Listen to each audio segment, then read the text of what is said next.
Okay, welcome back to Out Your Shell. It's been good for me recently. There's been these waves of feeling antisocial, over socializing, and getting involved in situations where people need a bit of help, but that's okay. So before we start the video, welcome back to Out Your Shell. Hope you found some simplistic happiness. Comment down below what has created happiness for you in recent weeks. I'm going to touch on something that's a bit odd, controversial, and not quite normalized for me just yet here in Cambodia, in Asia, and that's dating. Dating. Um, Someone who's been single for a little while now. Lovely. Arkoun. Is that up? Yeah, very nice. Thank you. Perfect. So for someone who's been single for a little while now and giving a lot of energy, time, and stress from other people, trying to get involved and help out where I can. I know one thing that is always needed in my life is that one specific person, a partner that I can give that love and compassion, and someone who's gonna just tell me to shut up or relax. So, 1 week ago, I want to tell you a story about a date with a local Khmer girl who we met in a cafe, and we decided to go on a official date. Starting off with swimming in one of the places here, which was nice. It was relaxed, able to have some comedy for myself when it comes to this sort of thing. Cultural norms and things that you can and can't say. I'm someone who's very open, can talk about absolutely anything, can even add an element of humor to any situation.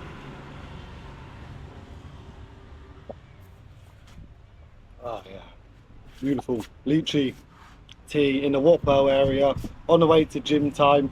Stop off here, very beautiful place, very nice, affordable. So the date went like this. We went swimming, always a good way to assess each other physically, being able to have a laugh, stay sober. I don't agree with this whole getting drunk and then sort of dating. I think it's a very delusional way of getting to know someone. So we did that and we had a great time. Then, because the day went so well, we agreed to go and do something. So we looked on Google Maps, where can we go that's worth seeing? And we ended up driving out of town. I took her to Grunta Ike, which as a Khmer person, she didn't even know what Grunta Ike is. And it's a place of relocation, a new community sort of thing. Look it up online, you'll learn about it.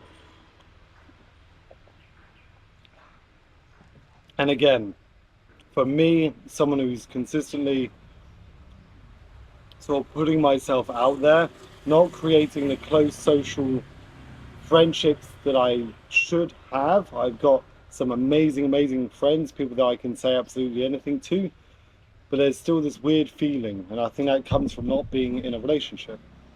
So, being able to drive, have someone want to give you a hug, have someone want to show a bit of love and compassion was needed. It was definitely needed for me, and I'm sure it's needed for so many people as well. So we've done that. Then drove back to Siem Reap after seeing Grunta Ike, and then said goodbye. Kept it normal, kept it adult, mature.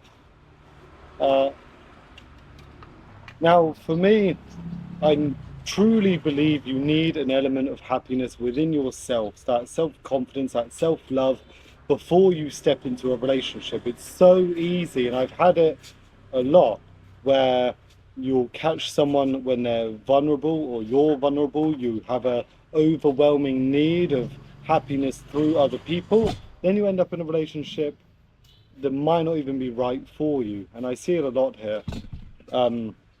So for me, over the last 7-8 months, sort of redeveloping my mentality about myself, about other people, being able to say to people that I've met here, who I've allowed into my life, into my social life, my friendships and that lot, being able to say to them like, hey, listen, this doesn't do anything for each other. Going out and drinking and that's the only time we see each other, or sitting down and you want to try and leech off wherever I have in life, is not a friendship. So to be able to have those boundaries, to be able to say to someone like, we're done, I don't need to know you, thank you, which isn't nasty. It's really making sure that those around you are good.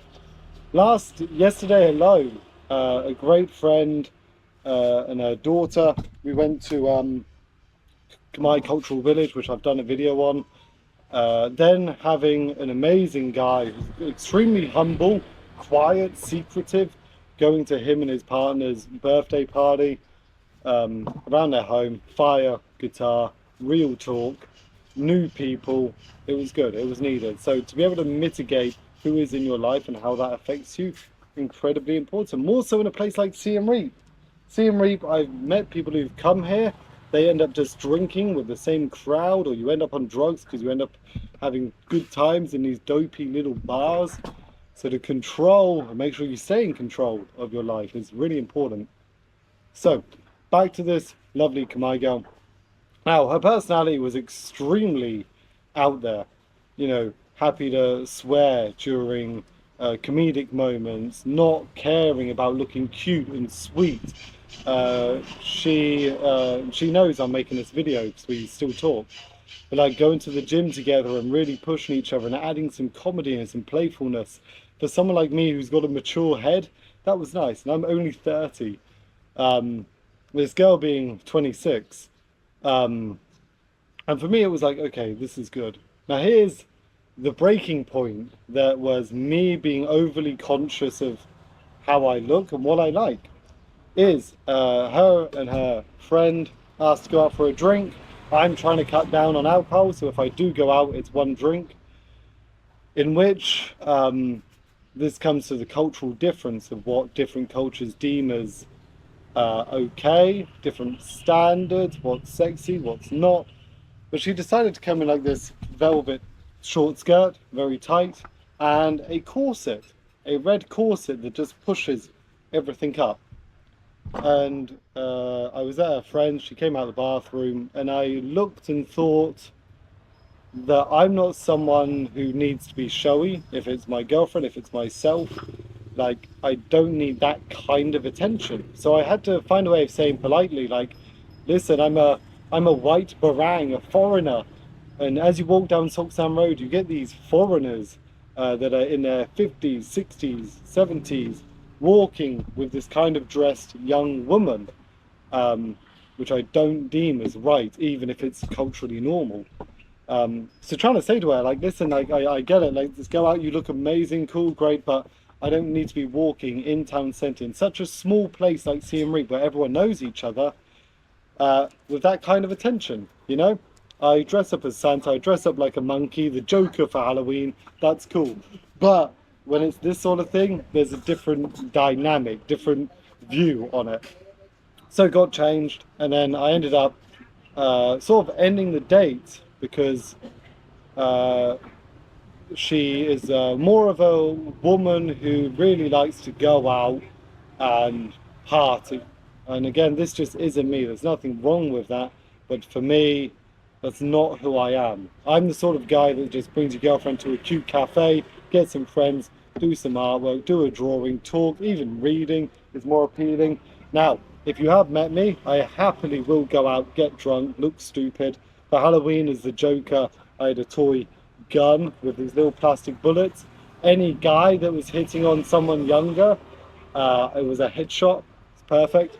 But yeah, I'm not heavy into the night scene. And as I look around, whether that was in the UK, whether that's here, you realise everyone, that's just an excuse to get together and actually have a social life. And that's not what I need. I don't care enough for that.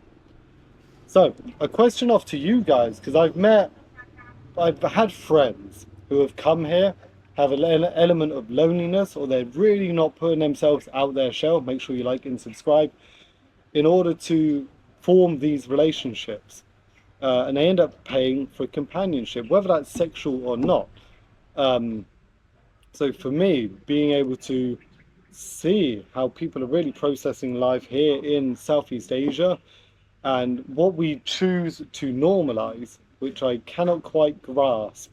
There's a small family, a mother, two children, that push a bicycle with a trash trailer on the back.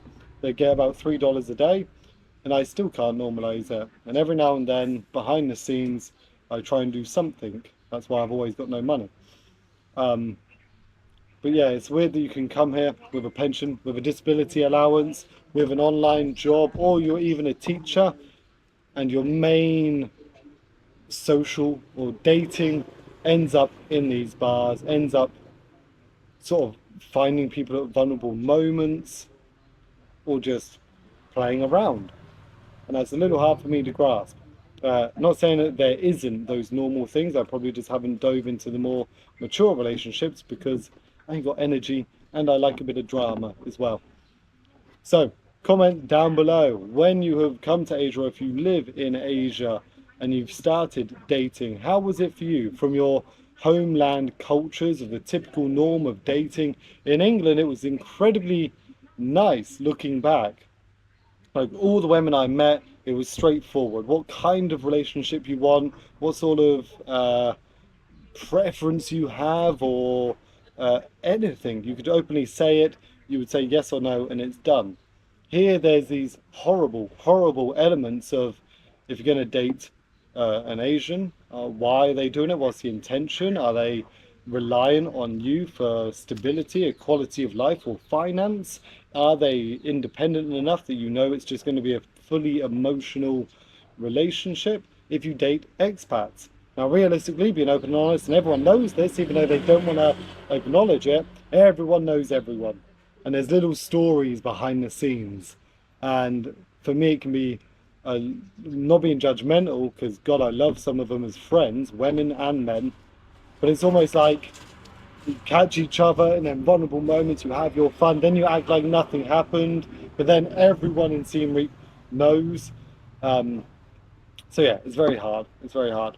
So I'm going to continue dating, and I'm going to try and gauge whether that's with expats, whether that's people that just move here, which is another thing. When you do move here, everyone will want to get to know you, and then they put you in the bubble, and then you're done. I get it.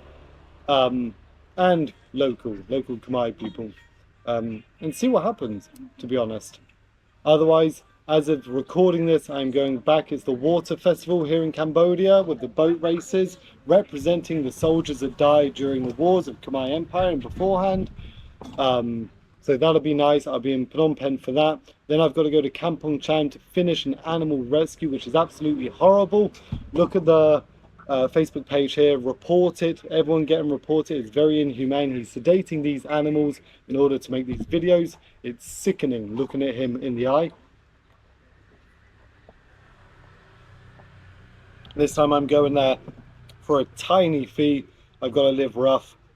So if you want to support stuff like that, and the mental health group that I do here, and trying to support two Khmer people financially, there is a PayPal, there is a Patreon, you can do a bank transfer, and it will help me breathe. To be brutally honest, it'll help me breathe a little bit. So otherwise, come at your shell, go do some dating in the right way. Try and take it slow, try and enjoy the person in the moment without the intention of getting something extra, something more fun. And yeah, look at your social life, look around you. Is this what you want to be doing right now? For me, going to the gym this morning, having an iced tea. There is a Christmas parade coming up in less than a month, December 7th, and on Christmas Eve I would love if anyone can help out. I want to buy some presents, do the whole Santa dress up. This time I'll have some tuk-tuks join me. So come out, shall find simplistic happiness. I'm feeling good. I hope you are. Arkoun. Bye. Bye.